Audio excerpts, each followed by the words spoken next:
सप्तशृंगी किचनमध्ये आज आपण करणार आहोत घोसाळ्याचे किंवा गिलक्याचे काप। ते स्वच्छ धुवून मी कापून आणि पाण्यातच ठेवलेत आणि दाण्याचं कूट पोहे खाण्याचा 2 चमचा घेतलेले। बाकीचे मसाले मीठ आपण चवीप्रमाणे आवडीप्रमाणे टाकू।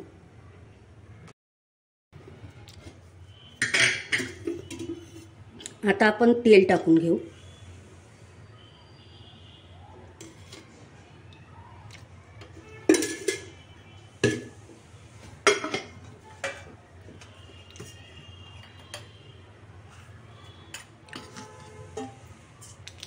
मोहरी, जिरं,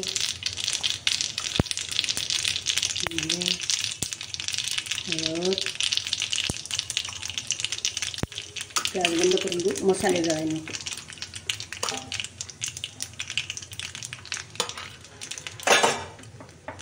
मसाला जळायला नको, लगेच हे टाकून घ्यायचं काप।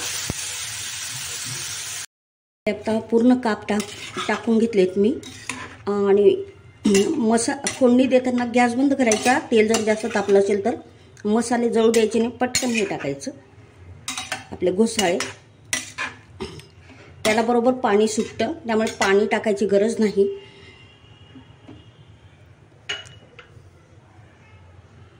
तर आता आपण टाकून घेऊ दाण्याचं कूट।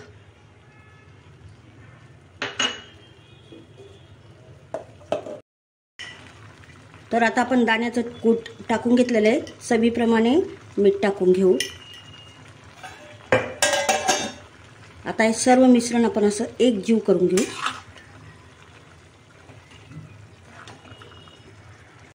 हे सर्व मिश्रण मी एकजीव करून घेतलेलं आहे। सर्व मिश्रण चाळलं, परतलं।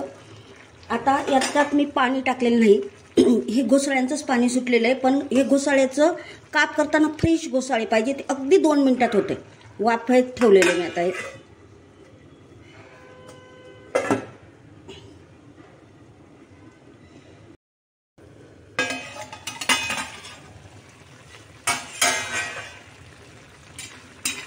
दोन 3 मिनिटातच आपले लुसलुशीत लपथपीत घोसाळ्याचे काप झालेले आहेत, पाणी न टाकता।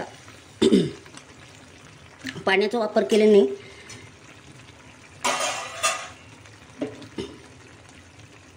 आवडल्यास सप्तशृंगी किचनला लाईक, शेअर, सबस्क्राईब करा।